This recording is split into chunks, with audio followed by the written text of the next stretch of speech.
Hi everyone, thank you for joining me. So as you can see from the title of this video, basically I think that nostalgia is going to take a lot of money out of my wallet. Back when I was a kid, there were four things I think that would, how can I put it, help me escape whatever might be going on, whether I was being bullied at school or other things that I won't go into. And they were either playing with my toy soldiers, making model kits, listening to music, for instance Jean-Michel Jarre, Ultravox, Chic, Duran Duran, or reading fantasy novels. And they obviously sparked joy back then, and even though it's 40 years later, they still spark joy.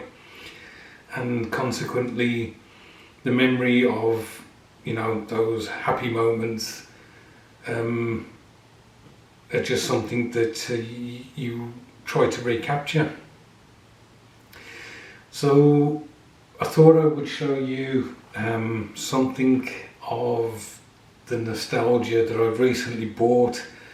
And now this can be represented not just in things from back then, but in new things that represent the things we had when we was kids. Now one of the examples that's in front of you is a figure from the Eldar range that Games Workshop do for 40k. This is a figure called Morgon RA. I absolutely loved this figure.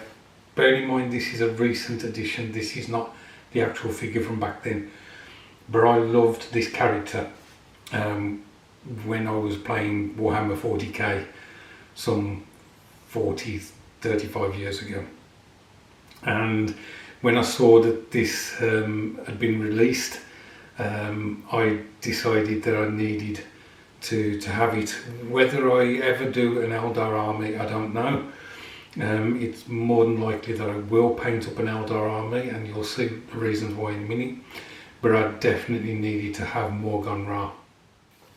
So I'm sure you can work out what happened. Having bought the plastic new release Morgon RA, it sparked a memory, and so I had to have a look on the internet to see if I could find the Morgon RA from, as I say, 35 years ago. And this is the metal version, that's similar to the one that I used to use with my games. He's considerably smaller than the new plastic one. I'll put them side by side in a bit, but this is basically where I'm going with this, in that not only did I buy the plastic figure because I just thought I had to have it, but then it kind of led me to hunt out the metal figure. Let me put them side by side. So there we go, quite a difference. We've got a Morgon RA Junior and Morgon RA Senior. I intend to paint both of these up. It will be interesting to see how different they look.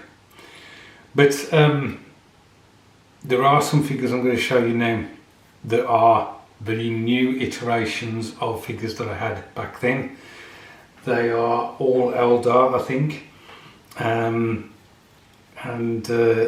again, they used to be part of my army when I was playing 35 years ago. So here's the first one. This is the Exarch's Dark Reaper. They were a five-man squad, and basically they had rocket launchers, and as I say, they were for the Eldar, although Games Workshop are now calling them Eldari. Obviously the ones I had back in the day were all metal, similar to Morgon RA that we just saw, which wasn't always a good thing, because trying to get the pieces to stay stuck together was a bit of a nightmare at times. You'd be playing a game and suddenly the arm with the gun would fall off a figure whilst you were moving them. So that's the first set. Next set are the Dire Avengers. These aren't the most interesting of figures, to be honest. They were the least interesting of all the Exarchs. To me, they were just like superior guardians, the standard Eldar trooper. But again, I did have the metal figures of these. These are all plastic, obviously. I did have the metal figures of these back in the day. Next are the Howling Banshees. These are a bugger to paint because they're all like in a bone white.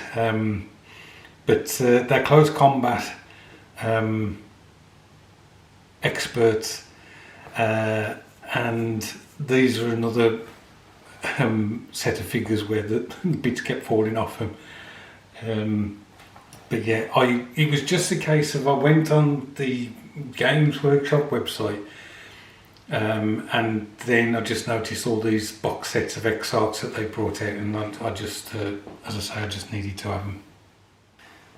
Okay, this next set of Exarchs are the Eldar, the Fire Dragons. I haven't, obviously there's no image on the box, so I'll just quickly show you an image of them now from the GW site.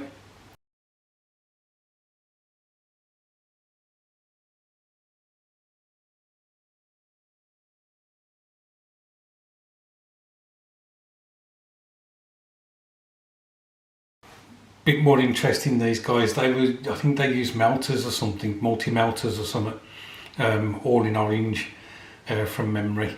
And they were a better metal miniature because they were all one piece, I think. So there was nothing to break off them or anything like that.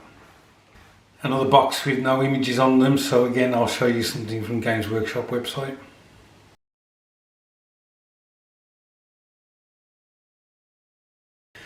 These were a very interesting unit to use. They fired web filaments, which basically could cut through armour and things like that and entrap enemies. So I think they were the last lot of Exarchs to come out, or if I remember correctly. I think all the others were released first, and then the Warp Spiders came out. Now I recently did a video, it's only been less than a week, where I told you about huge savings that are made on figures, buying them from Forbidden Planet, but they were actually Games Workshop figures as part of a magazine, and that I'd made a saving of £130 on the stuff that I bought. So rather than £196, they were only £67. Games Workshop aren't daft though. They're aware of this. They know that it goes on. They know that they let their stuff be sold by other parties. For instance, Paul at Mike's Models, he sells Games Workshop stuff, and there's loads of internet stores that sell them at cheaper prices. So what Games Workshop do is that they will make some of their products online only, so you can only purchase them from GW. So I've just shown you these 5 boxes of figures. Now, these 5 boxes cost me £180. And that is why I put the title of this video like I did. It's like it is really draining my wallet. But that's not all. I have got some other eBay purchases that I want to show you. These figures are from when I used to play. Obviously I've no longer got them, so I bought them off eBay, and so very fond memories of these. So the first one, I hope you can make him out. This is the Avatar of Cain. This is a character that is part of the Eldar world, and he basically turns up to fight alongside the Eldar. He's one of their, I think he's one of their gods that manifests himself as an avatar. This is an all metal figure. This is the figure I would have used, and I did have when I was gaming back in the day. I got this off eBay. Somebody's done a really nice job of cleaning this up, and I hope one day to paint this. Games Workshop have recently released this as a plastic kit. I think he's much bigger, and he should be, to be honest. If he's representing one of the Eldar gods, he should be massive, and I think the plastic figure puts that over much better. I'll just put the metal Morgon RA against him so you can see the difference in size for these, but as I say, the plastic figure is much bigger. So that's that one.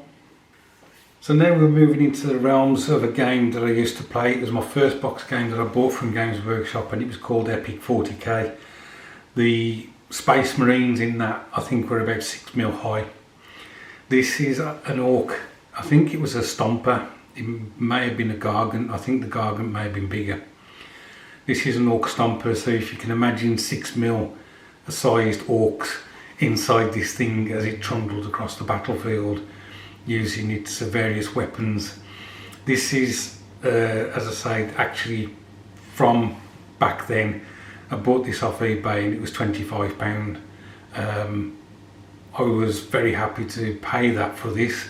I think that it's in really nice condition, and I hope to get this painted up soon. So this is another Epic miniature from Epic 40k. This is actually it's a flying thing from I think it's from the Chaos Gods. It's something from Tzinch. So this would fly across the battlefield, and it's not completely animal. It did fire cannons and things like that, and I don't know whether it dropped bombs as well. But I did have one of these in the Chaos Army that I had, and so again sought this for quite a reasonable price really, and bought that off eBay. So this is the last of the items that I was going to show you tonight, and this is another Epic miniature. This is an Eldar, I think it was a warpstone cannon, or no, prison cannon, and I had an Eldar army as well. I had Eldar, Squats, Imperial Guard, Space Marine, Chaos, Orcs. I think I had Tyranids as well. So yeah, I had quite a few. But this was going for not too bad a price, so I again bought this off eBay. So there you go, guys, a bit of a trip down memory lane for me. I know that a lot of you guys who are watching this will probably be nodding your heads in agreement that we, as we get older, especially people who build models or paint figures, we do try and recapture some of the joy that we used to have. Not that I'm suggesting that I don't have much joy at the moment. That's not what I'm saying, especially if the wife is watching. But I've been watching your videos, and there's, you know, you car guys, you buy model kits of cars that you built back in the day and so on. The thing is, at the moment with Warhammer Old World, the Old World coming out, Games Workshop are going to be releasing a lot of old figures. They're actually producing them in metal again, some of them, and you know, I can't get my hands on them at the moment. Some of the ones that are released, because as soon as they get a new stock, it goes out of you know, it goes out, and you just can't get hold of it. To a certain extent, that's a good thing, because initially I was rushing, I must have, but now I haven't got it. It's just like, hang on a minute, do I really need the Bretonnians? Do I really need the Tomb Kings? And the answer is no. They weren't my main armies when I used to play, so I think they've done me a favour by not having the stuff in stock. Right, I shall leave it at that because this video is dragging on. Thanks ever so much for watching, guys. Hopefully some of you watching this may recognise some of the stuff from when you used to play. I don't know. Look after yourselves, and I'll catch up with you soon.